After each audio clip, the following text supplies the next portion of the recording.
We got to do this by the numbers because I'm an idiot. Now.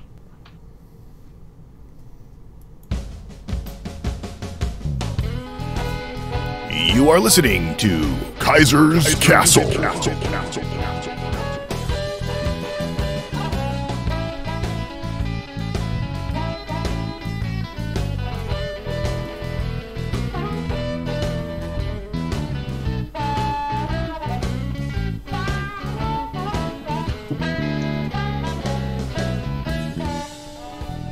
Hey folks, welcome to Kaisers Kastle.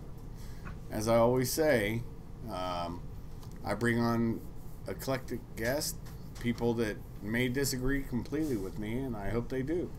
That's what makes this entertaining.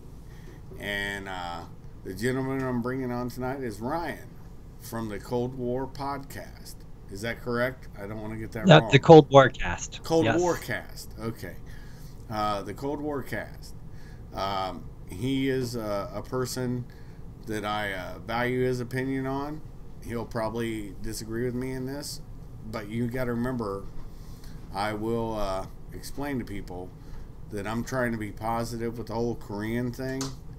I do see some drawbacks, but, you know, Ryan is more of a realist, I guess, is the way I would put it. And I'm more hopeful, you know. So that's why I brought him on, so you guys can get a balance. Because I think if it's not balanced, then you're not getting the full story. And I don't know. I don't think that's correct. So, with that being said, Ryan, what is your opinion on what's the developments in Korea right now? Well, it's been kind of exciting to watch. It seems like it's been in the works for the past couple of years or so. And just kind of coming to the head in the past couple of weeks. There's a lot of good feelings about this, but I also think it's important to note that we're not completely out of the gate yet. We don't know exactly what's going to happen. There's potential for good things to happen. There really are, but we're not exactly sure yet what to expect from this. I have a few ideas, but I don't know. I guess we'll see how all this plays out. It's interesting to be sure. I mean, we know the deal was done about, it's probably closer to 2 months now, but about a month and a half at least.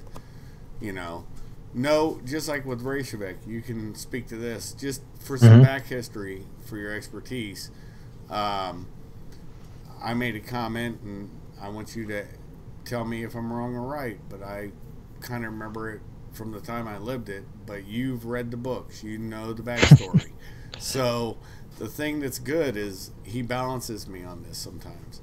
And the interesting thing was Reagan went there ready to seal the deal with Gorbachev. That's presidents and premiers don't meet unless the deal's been done.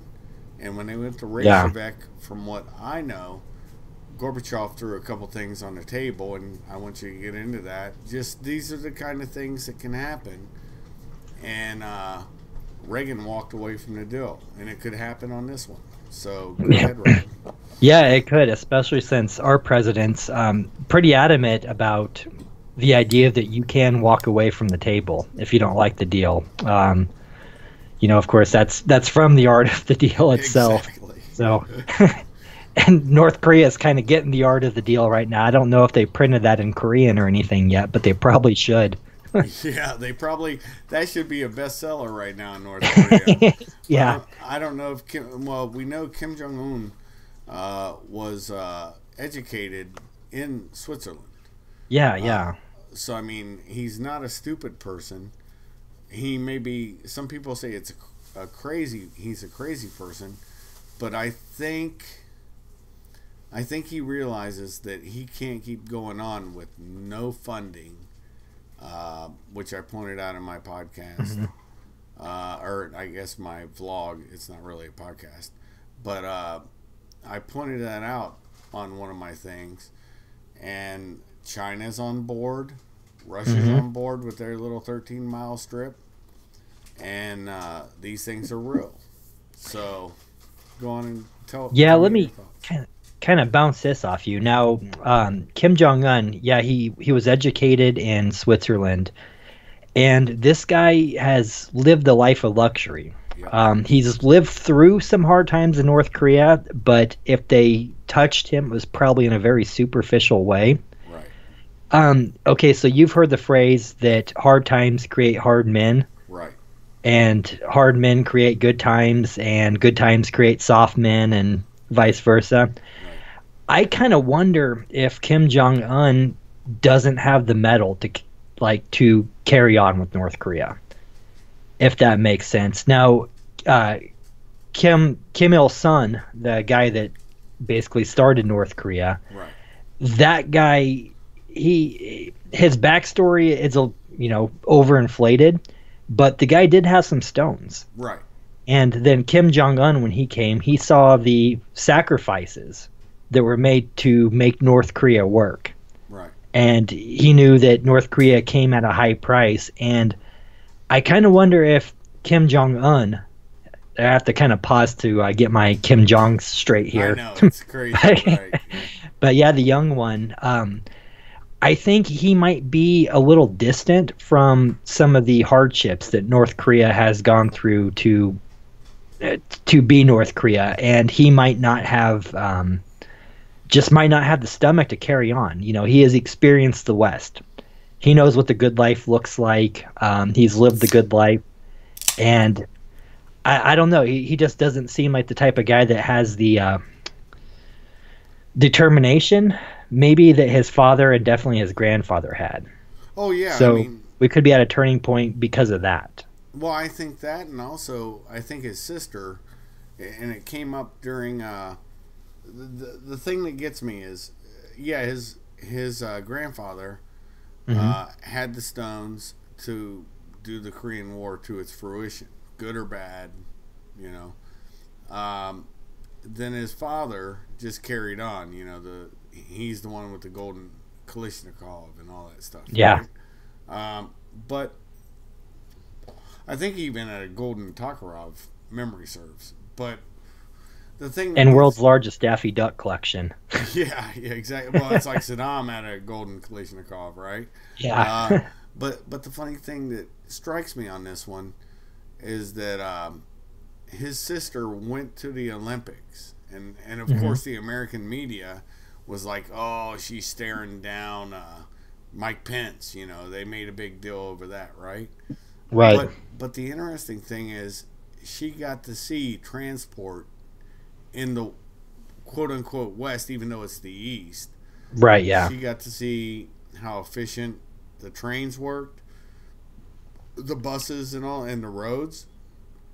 And one of the big things to break somebody from North Korea was to take them into Seoul for a shopping excursion, but they're not shopping, but they get to see the availability of everything. Oh, yeah, they would be overwhelmed. Oh, yeah, it's all of a sudden, it's like, this is not what it's like in North Korea. And they would break. And, even though they use Juche, as their guiding light, which is just survivability, and they even had a cannibalistic time. You can talk on that here in a second. But they did, yeah. But the thing that gets to me, it's kind of interesting, is Kim Jong Un, during his discussions, and remember, he had one of his father's retired intel guys go with him for these discussions along with his sister. And a lot of people didn't notice that last guy that walked away after his detail left him off the steps, that did that last minute turn before Kim Jong-un stepped to the DMZ, that little dividing brick line. That was the intel guy. And so he's bringing some knowledge to Kim Jong-un. And Moon and him, I think it was Moon who was very cordial and says, we're brothers. And they are brothers. And it's kind of something that's unique, I think, Western-wise, because we've had so many brother wars with the Germans, the British. Right, and they realize that this is not sustainable. I guess I'm kind of rambling, but I'm getting to a point that Kim Jong Un said, yeah, we don't have high-speed rail. We don't have very good roads. And that's an honesty. And I'm coming from, my positivity point of view. That's an honesty that I don't think I've seen with enemies that I've met enemies of mine in Iraq from the first Gulf War. And it took us a while to get to that honesty. But this seemed like hyper fast. So pull me back. Please pull me back and tell me I'm wrong. Give me the Michael Malice point of view. Because I don't know. Well, I don't know. To me, I was taken aback a little bit by it because Kim Jong Un, he did show a little bit of humility there. Yeah. And that's typically not what they do. One thing that I think is interesting is they kind of always play the loose cannon. Right. And I think they're rational actors at the higher state level. The state itself is ran batshit crazy. Right. But these guys, they know what they're doing right. when it comes to dealing with the outside world. But one factor that I think may have had a huge role in this is Donald Trump. I think he played the role of the loose cannon. Yeah. And I think that kind of knocked the North Koreans back on their heels a little bit because they're not really used to that. So I think that is something there. But, I don't know. Like, saying that, they needed some infrastructure help and this and that or whatever. It could just be another ploy to get some aid. Maybe he'll promise to be a good boy or whatever and leave him alone. I don't know. We're going to have to give this a little bit of time and see exactly what Un asked for. They got it set as a 10-year plan. They're not going to make the same mistakes. And I do want you to dive into the mistakes of the fall of the wall because I felt this same euphoria. Look, I served in Germany in the Cold War. Yeah. And I served in Korea, after the Gulf War. I was in Operation Bear Hunt, Team Spirit, and a Valiant Blitz as a Marine military policeman. And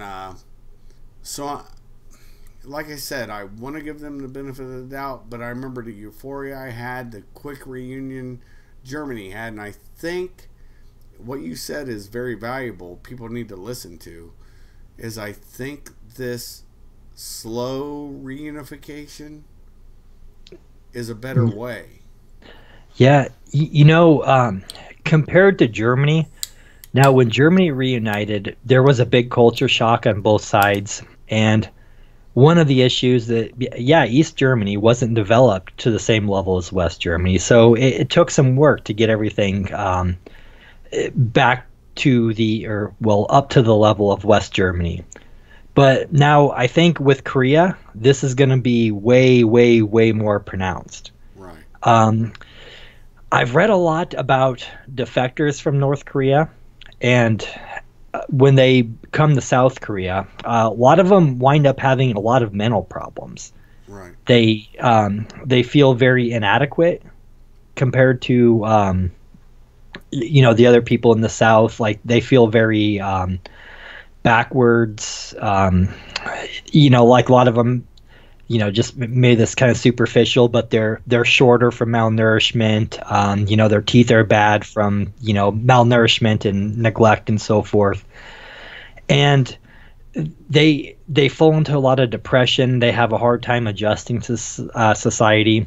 And now if you take that at just the individual level and then amplify it, right?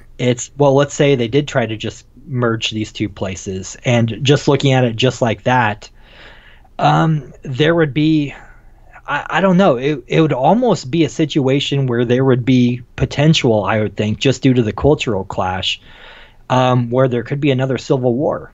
Yeah. In Korea. You know what I'm saying? Because the North, there would be these, kind of like the backwards rubes or whatever. And then the people in the South, there's going to be resentment on both sides. The people on the South, they are going to have to pay, just they're gonna have to pay a lot of money basically to get these guys anywhere near their standards. Right, the And lion's share. Right. yeah, exactly. I mean, I'm sure the rest of the world, will probably cut them a check too, but most of the heavy lifting is probably going to have to be done by the South, Yeah. and people are going to resent that. I don't know. There might be international investors that would look at North Korea and think, yeah, this is a good opportunity. Because if you look at South Korea, it wasn't that long when they were a poor, backwards nation.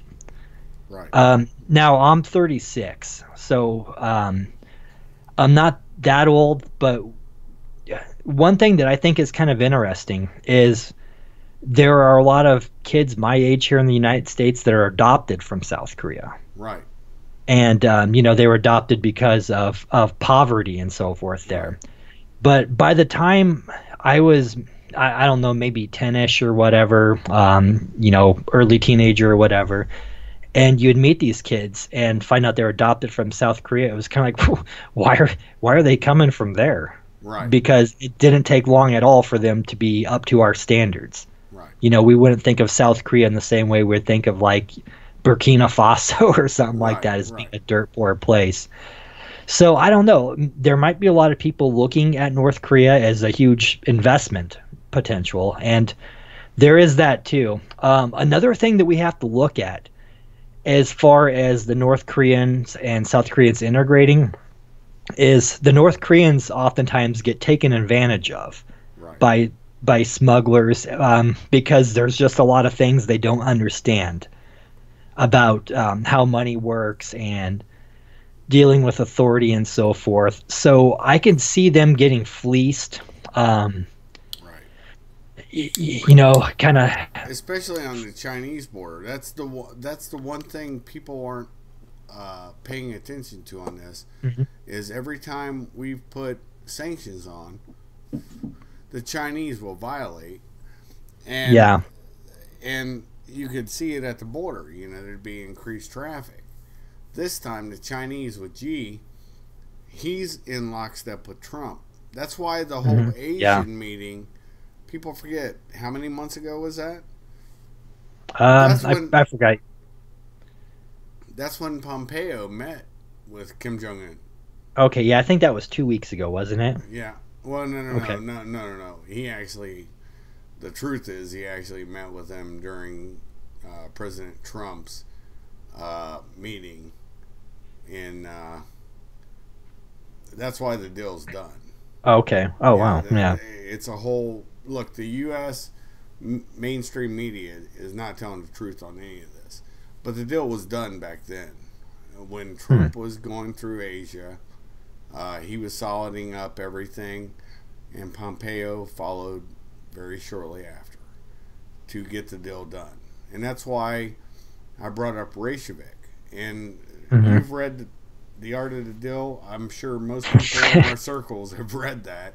And, you want to be informed by the guy you're going to vote for president about. Right. And the most beautiful thing is, it's almost like, and this is, I'm going to throw my positivity out, my thoughts. It's almost like I think Kim Jong Un actually may have read The Art of the Deal. And he's practicing it too, but he also understands he doesn't want to have a Reykjavik. And the genuineness, here's the one thing that struck me, and I want your perspective on this, just from your thought process. When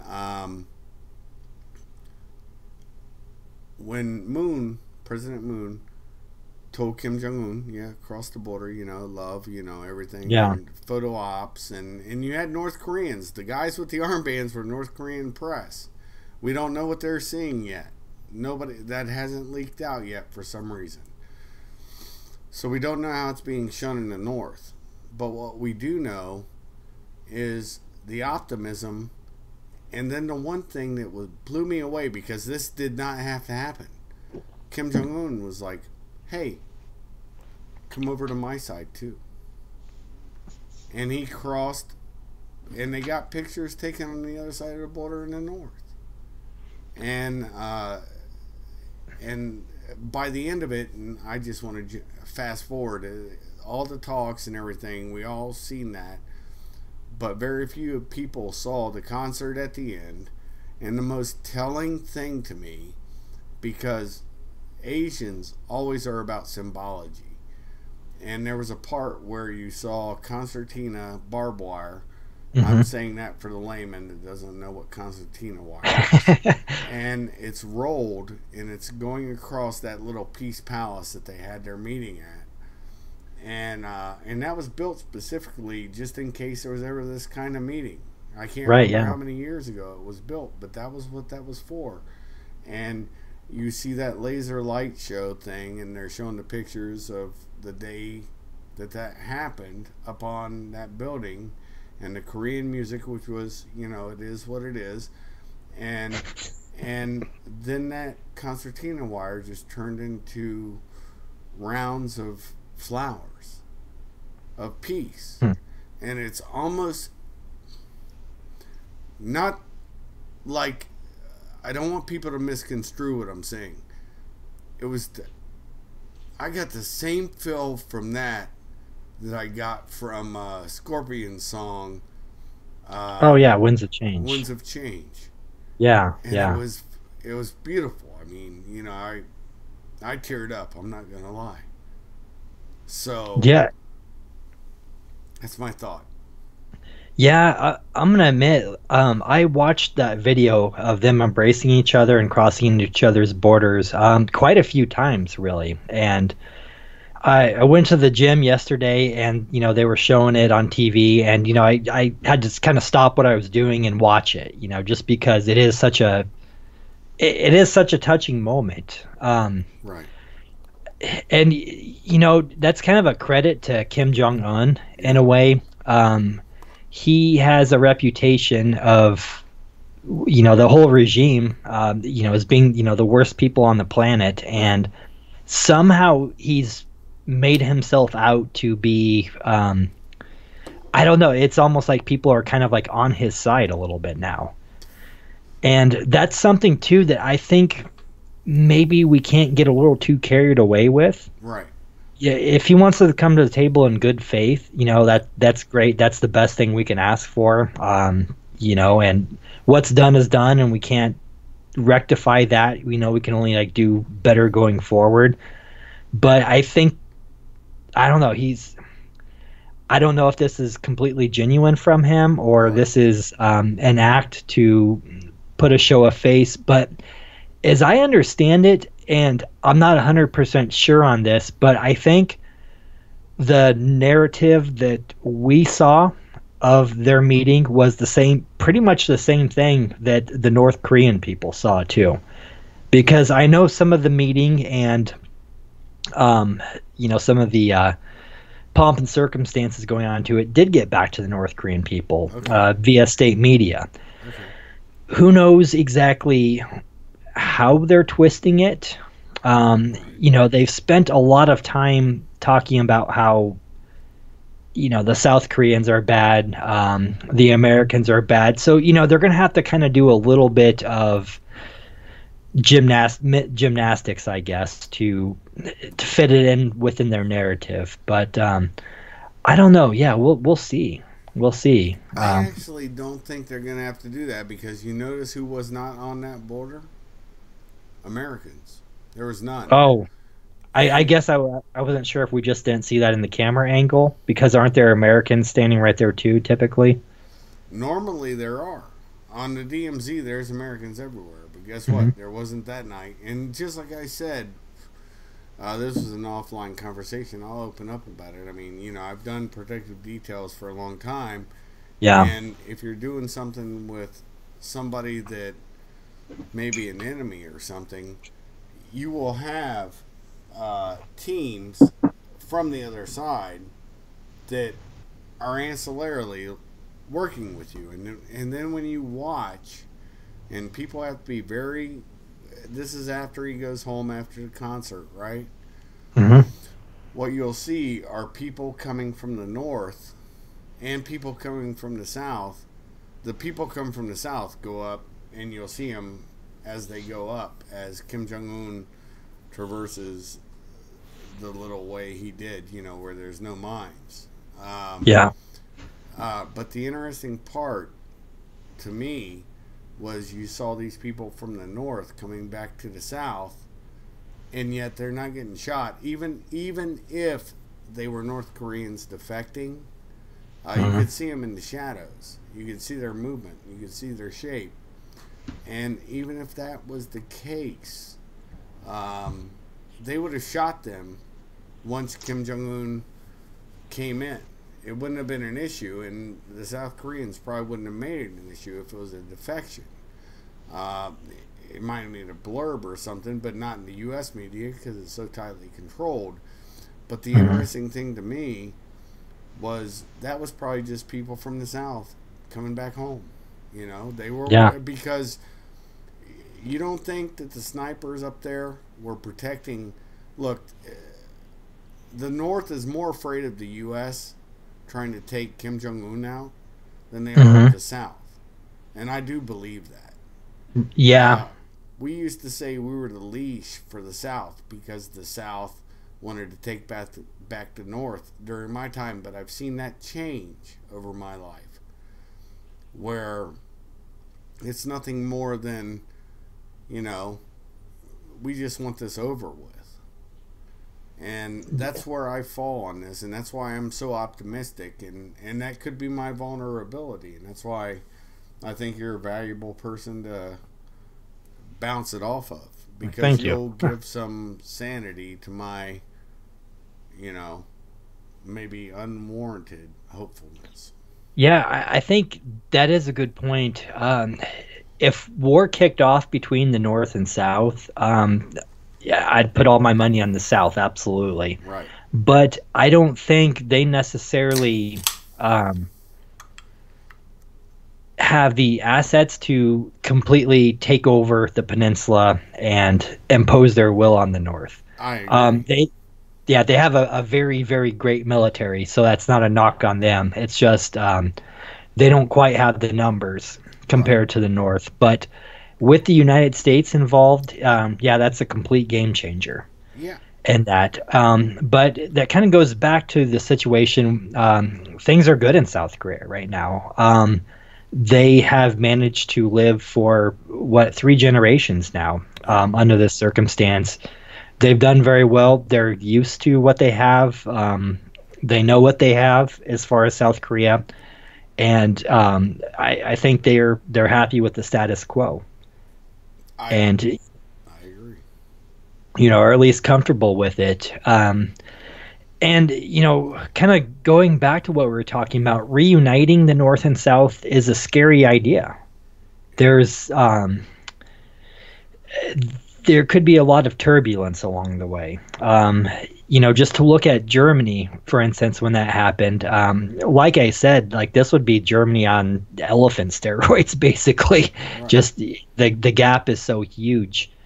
It might be more than South Korea is willing to chew off. I don't know. I'm not completely opposed to, you know, if I were world emperor or whatever, having 2 Korean states. Right. Now, you know, North Korea, I think everybody would pretty much agree that it needs, you know, some restructuring and reforming, you know, that's for sure.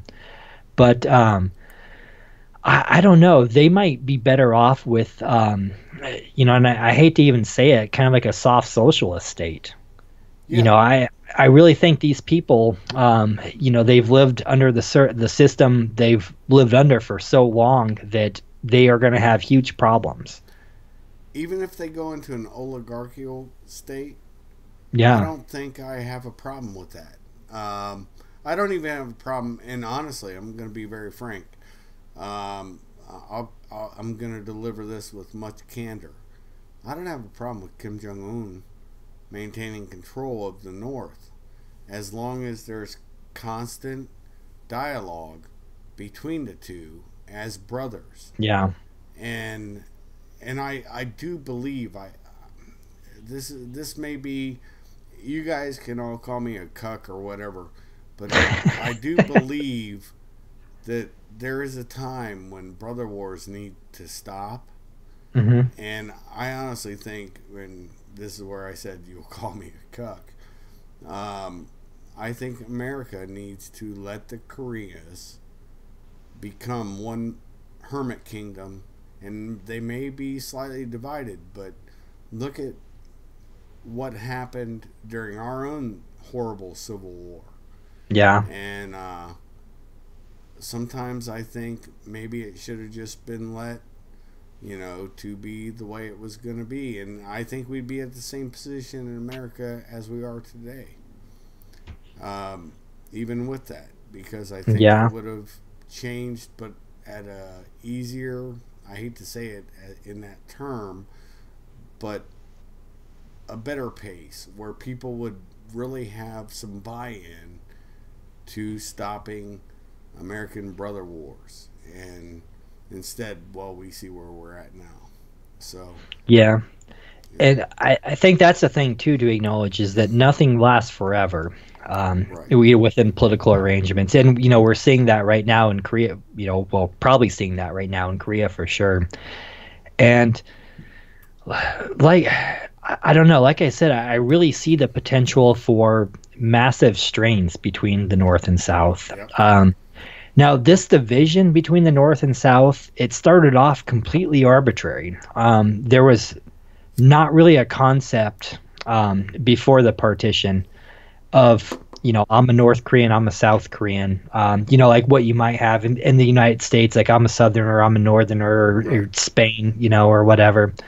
Well, when we were talking on a JF Ryder show, who of course lives in Korea, he was saying that if anything, there would be more of a East-West distinction between Korea, but they just drew the line at the 38th parallel arbitrarily, and divided it between a Soviet sphere of influence and an American sphere of influence. And the Americans actually were the first ones to draw a line on the map. Yeah. The map was just a National Geographic map. It was the only thing they could come up with.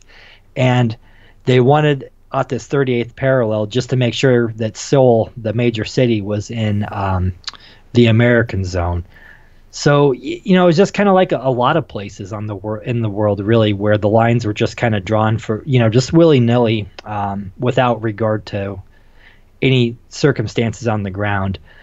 To go back to the idea of these guys embracing each other as brothers and using some of that language, just to be a little bit of a devil's advocate here, you have to consider that's part of both sides' narrative. Right. That both sides, probably more so North Korea would say this at this point, that they are the true Korea. And these other guys are Koreans too, but they've gone wayward and they need to be brought back into their fold. Really, North Korea, if we look at it, it's almost like an ethno-state, or like the concept of, I guess technically they're a communist country or consider themselves a communist country, but what they practice is really very similar to ethno-nationalism. Right. They talk about the pure Korean race and, the other ones are mongrels and this and that. Right. So there's a bit of that at play there. Maybe some of it is genuine as far as treating each other, like referring to each other as brothers. And I'm sure to an extent it is, but that also does play into the narrative to both sides that, we're brothers, but you're the wayward brother, and we are bringing you back into our fold. No, that makes so much sense. That's like, what's the biblical tale of the, why am I mind-upping this? The favored child. I can't think of what it's called. Was it Cain and Abel? No, it wasn't Cain and Abel. No. It was the son that goes away. The prodigal son? Prodigal son, yeah. Yeah, it's okay. the prodigal son narrative, yeah. And, yeah, boy, that's a book I haven't read in a while. Yeah, same here. That's why I had a hard time remembering it, brother. But it's so unique because we do have the first world, which nobody can deny now. South Korea is the first world. I mean, they yes. still have some of the things that are still basically Korean. I mean, beef bulgogi, we all know that's really dog. Um, but it's a specific breed of dog. I mean, that's what, Right. there's a lot of truth, but see, that's also taste. I mean, just like, I'll never forget when I was stationed there, Yaki Mandu, I got to learn to love that. It's a very good dish. It's funny on the way how they make it, but some of the fish dishes they make, I grew to love that, just like in Japan, squid and stuff like that. Unique stuff, but the thing that you get is it's a different culture, and that one thing, just like I'm not a big fan of I'm trying to think of what it's called. It's a they'll let the normally, well, you'll find it in a couple of different variants, but it is they ferment the vegetable. And then kimchi. Kimchi, yeah. Yeah. Okay. Yeah. So you can get cucumber kimchi, which is my fave. You can get kimchi made out of radish. Oh, okay, like daikons, yeah. Oh, it's great, man. It's really good. But the worst one was kimchi made out of cabbage, because it just it has a consistency that just to my palate I didn't like. Mm-hmm. But cucumber kimchi, man, it was great. It's hot, spicy. Has the similarity to pickles. And during that time I was single, and I'm dating a Korean girl. And of course, I couldn't kiss her the first time I met her. I couldn't even really get close to her because of the kimchi smell, the breath. It doesn't leave the breath. Trust me, folks. You're right, yeah. And so we called it the equalizer. You eat kimchi just so you can get near them, and because your breath smells the same thing. But I make a joke a little bit, but it's not really a joke.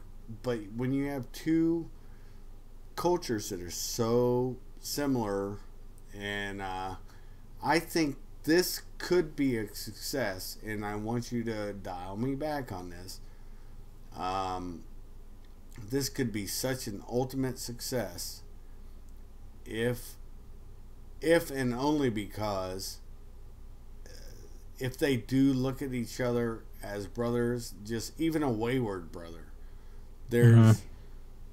I'm not there. I'm not an American pushing my views, and I don't think Americans should push their views on this. Right. We should let them settle it. The only thing we should do is just, like you said with Trump, the art of the deal. We are going to not be... I can't be dispassionate. That's why I brought you on here. But dispassionately, we need to be able to say, we'll back away and let you guys handle it. And if something goes awry, we're there for you. Other than that, let them handle it. And your opinion, please.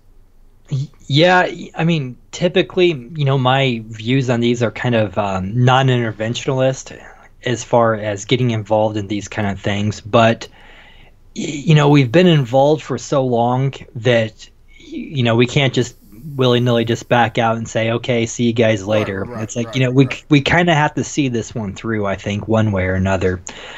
I don't know, as far as bringing them back together, another thing that's of note is the culture of South Korea.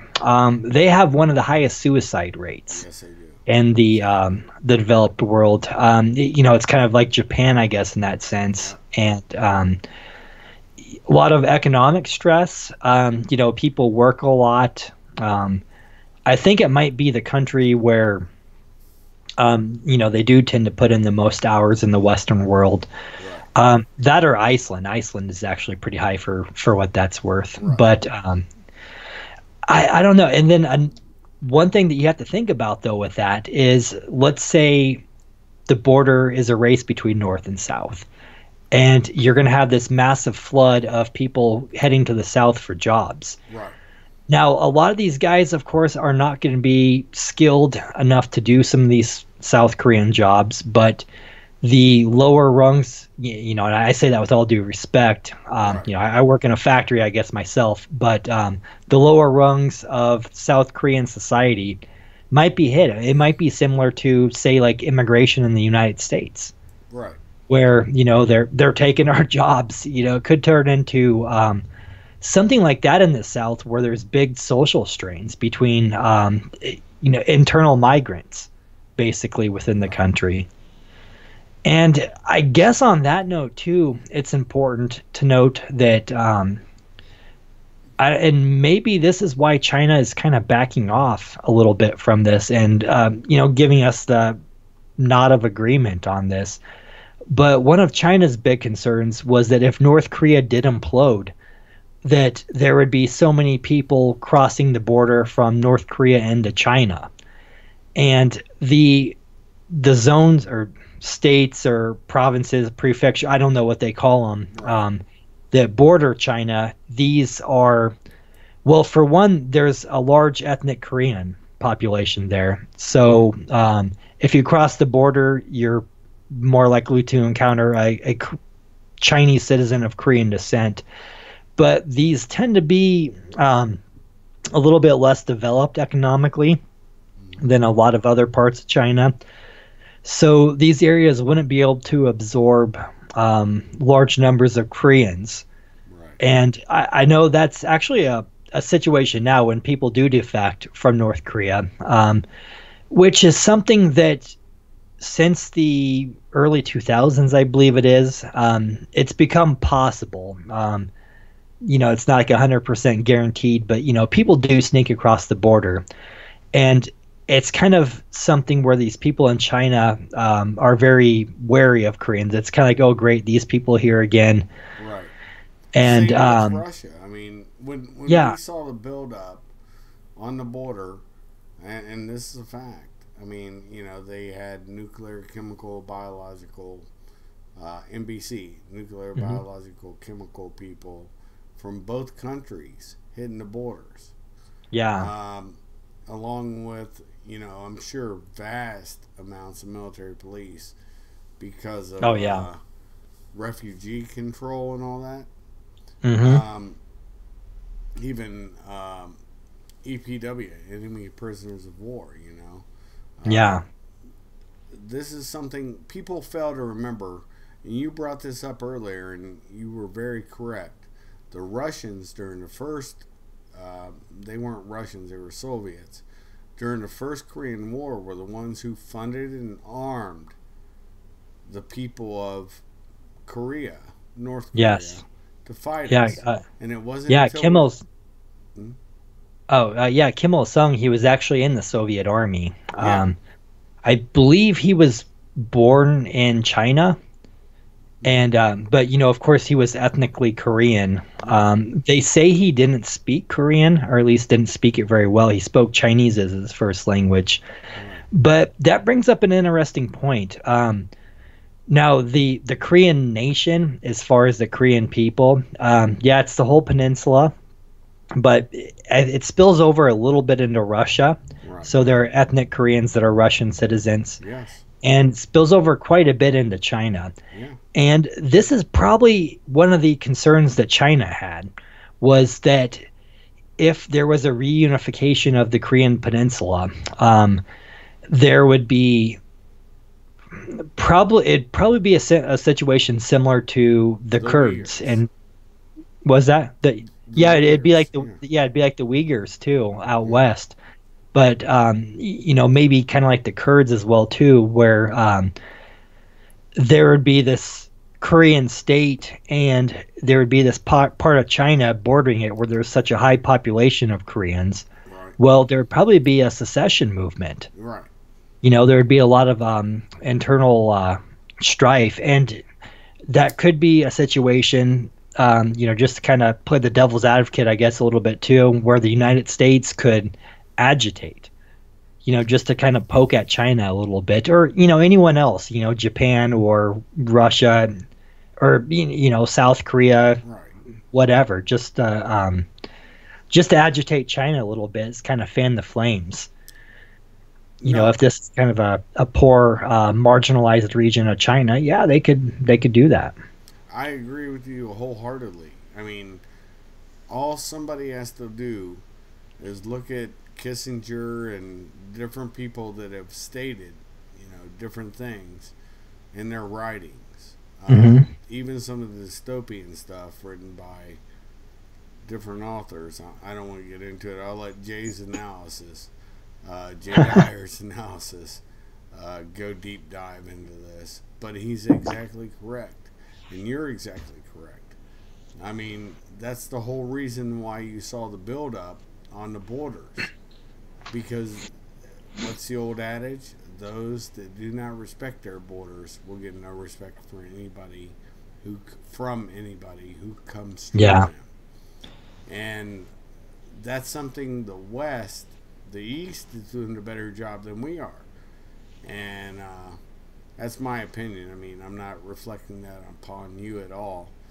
But it does become a truism. And,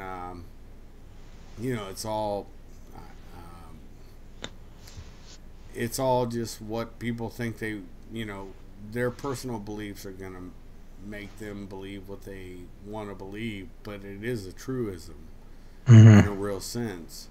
And like I said, with the Russians who did that, it wasn't until we passed the 38th parallel and MacArthur said, well, we'll drop a couple TAC nukes and we'll win this.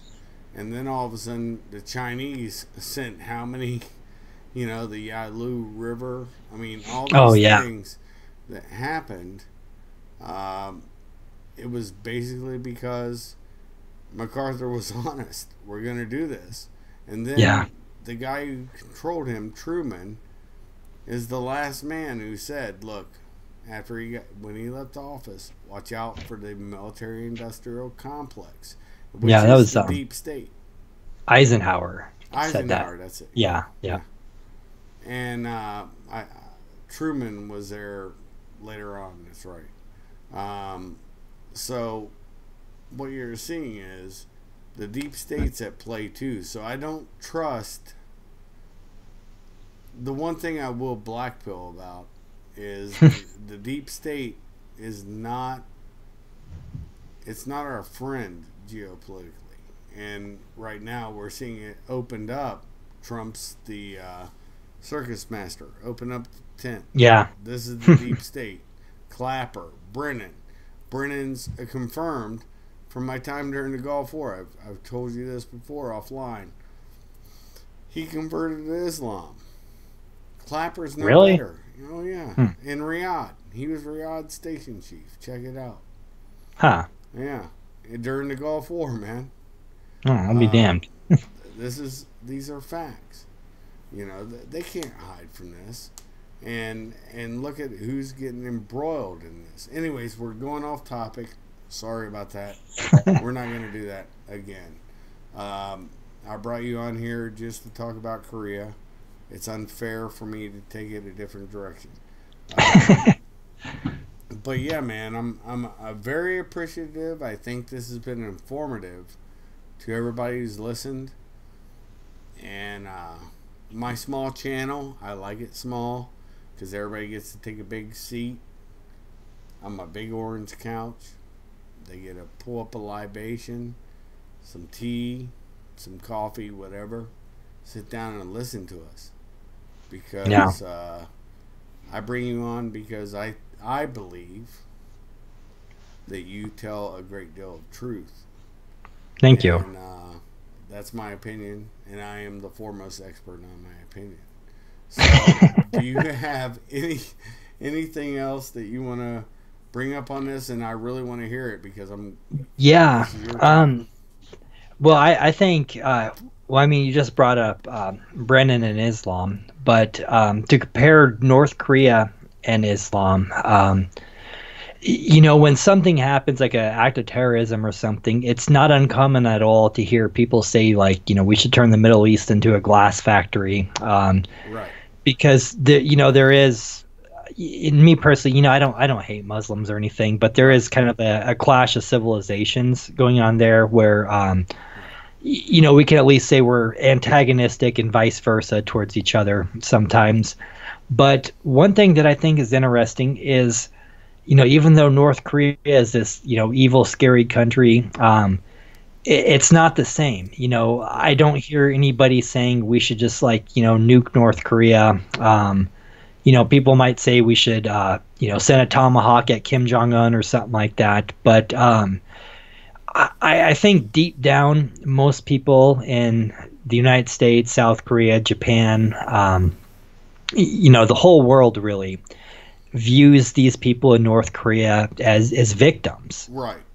And I think, and maybe the Kim Jong Il and Kim Jong Un and Kim, all the Kims, I guess. Yeah, I know. The Kim line.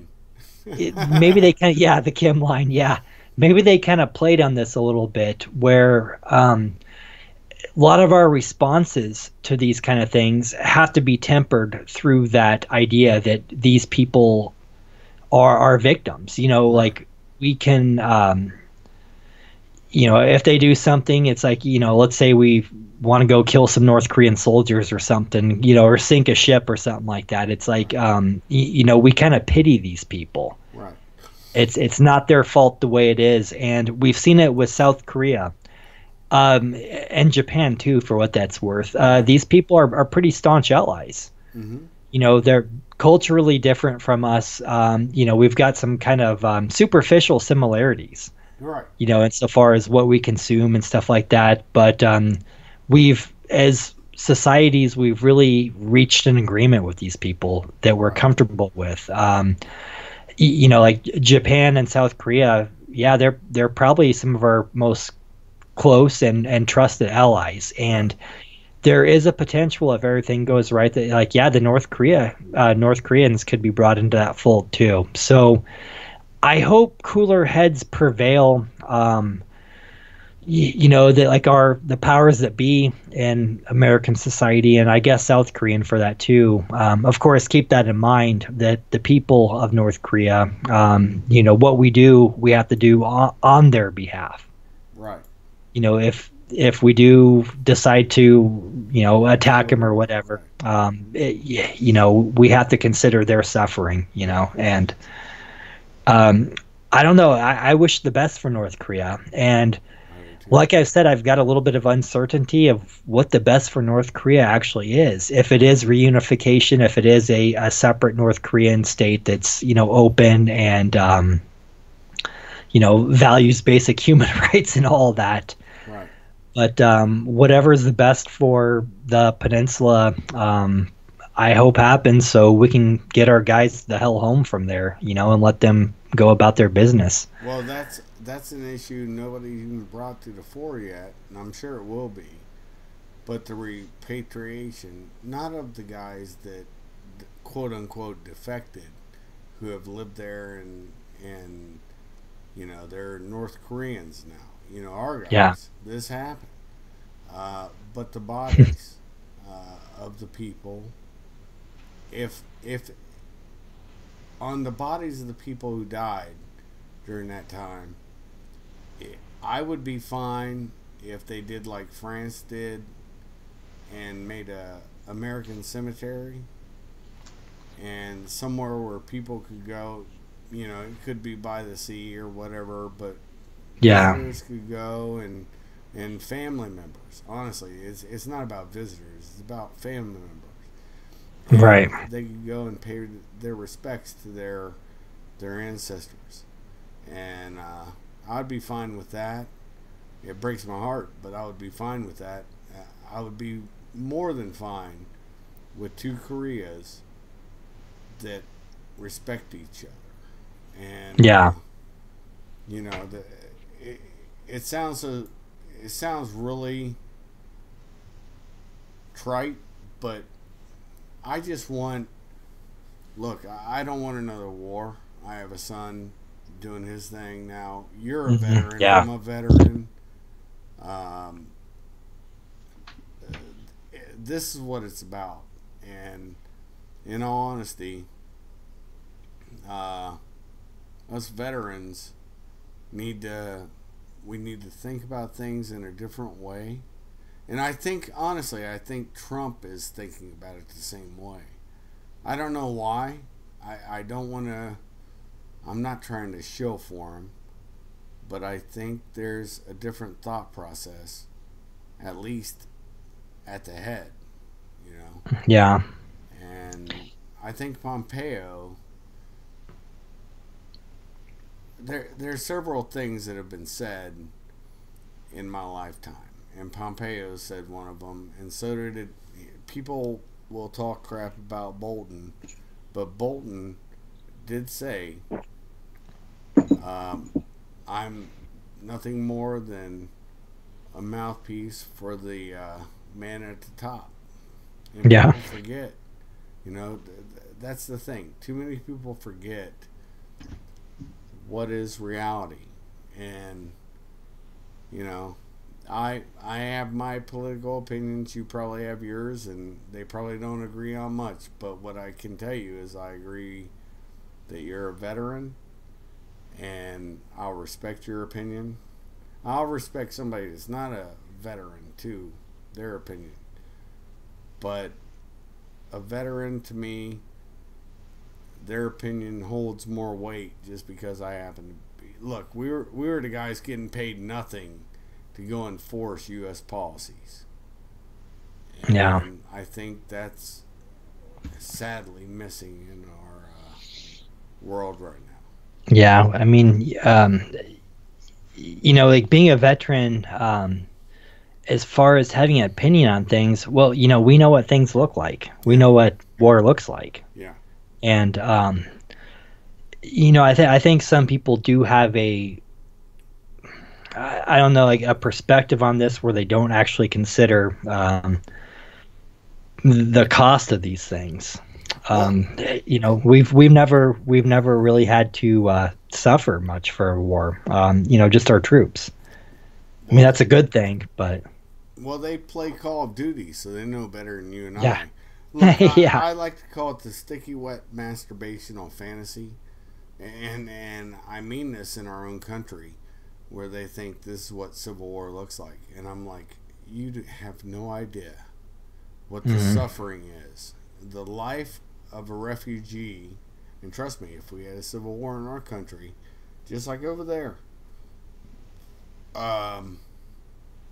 how brutish and short that life is for your progeny. Yeah. So if you respect your ancestors, you will not want that.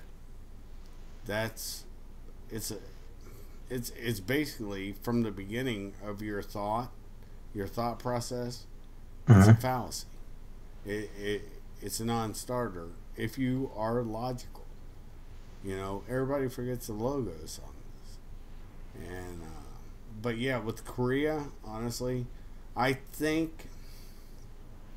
honestly think there's some logos going on, some logic, and it may be calculated.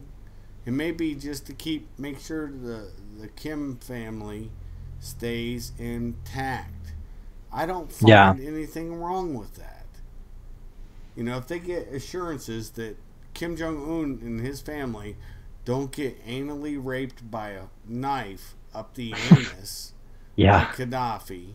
Right, yeah. If he doesn't get hung by the neck like Saddam Hussein, you know, and his boys get killed and we end their line, I have no problem. Yeah, we can't discount that Kim Jong Un has maybe spent some nervous nights in front of YouTube, you know, and all this. To be honest, I mean, you bring up Saddam and Gaddafi, it's like, yeah, that could be his fate. Yeah, and that's all I'm saying. I mean, that's why I said I think people may have taken it wrong. That's why I said the U.S. needs to back away, let the Koreans handle it. It's not like let them handle it alone. What I'm saying is, let them handle this. You know, something just dawned on me. I'm not 100% sure, but does Kim Jong Un, does he have any children? Not to my knowledge, but Yeah, I it's say such I don't think he does. but it's such a enclosed society.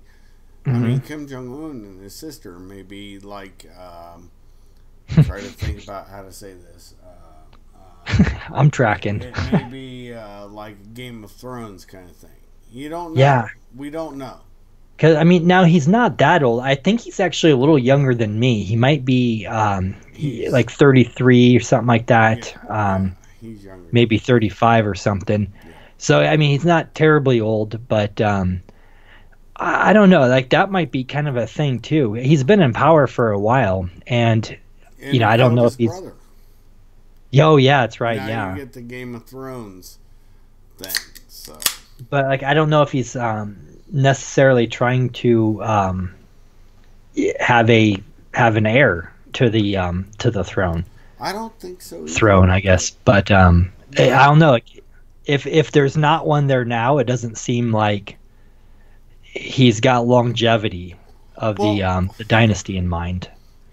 Here's the funny part to me, and you can bounce back on me. Trust me, bounce back hard if you don't know this or whatever, and everybody can on my page.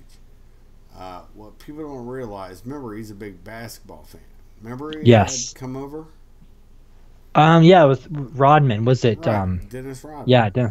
Now, look up Dennis Rodman's dad and find out his intelligence connections. That's all I'm saying on this. Really? Oh, yeah. Look at Huh. that. This show has gone longer. Me and Ryan had like a 20-minute thing. This has gone way longer. I'm sure he's like dying to enjoy his family and everything. He's such a good dude. I'm sorry that I kept you this long. No, it is my pleasure. This has been a great talk. But it's like everybody I have on my page. We get to talking about stuff, and then they bring something to me, and I bring something to them, and this is what it's all about, man. It's about honest talk. Look up everybody out there, and including you, Ryan, Dennis Rodman's dad. Find out his connections. That's all I'll say. Yeah, I'd never heard that before. Well, you just did. Dennis Rodman's dad. Yeah. Philander Rodman.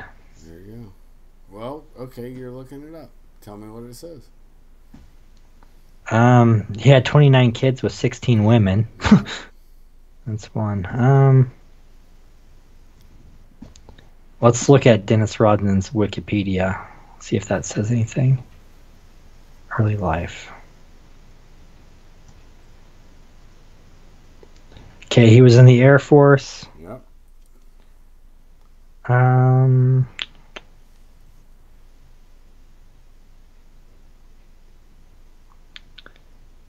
He lived in the Philippines. Yep. During what time? Let's see here. When was Rodman born?